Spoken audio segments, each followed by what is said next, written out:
commencé la magie à l'âge de... Je devais avoir 6 ou 7 ans. La première fois dans ma vie que j'ai vu un magicien, ça m'a fasciné de voir un homme qui faisait des choses qui a priori sont impossibles.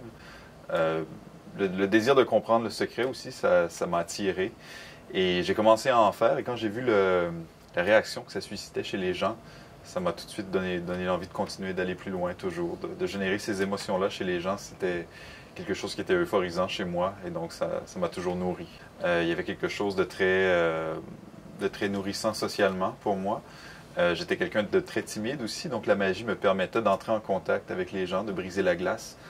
Et je dirais aussi que c'était, comment je dirais, plus tard, j'ai commencé à me faire payer pour les prestations, donc c'était un gagne-pain aussi. Donc, c'était une façon aussi de rencontrer des gens. Donc, la magie m'a toujours apporté des choses positives, donc ça m'est jamais passé par l'idée d'arrêter d'en faire finalement. C'est un art qui a pour but de générer des émotions chez les gens.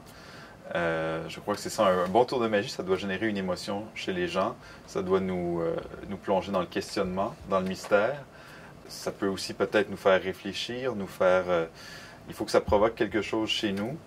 En fait, le but, c'est d'ébranler un peu nos conventions. À mesure qu'on vit, on prend des choses pour acquis dans la vie. Donc, la magie a ce pouvoir-là, je pense, de venir ébranler des choses qu'on croyait solides dans notre tête. On a toujours vu que si on laisse tomber une pomme, elle est attirée au sol. Et soudainement, un magicien la fait léviter. Ben, on n'a jamais vu ça, on est émerveillé. Donc, je crois que pour moi, c'est ça la magie, c'est de briser le quotidien, d'ébranler des fondations qu'on a dans le cerveau pour faire vivre aux gens une sensation d'émerveillement, pour leur faire passer un bon moment, les faire rêver, les émerveiller.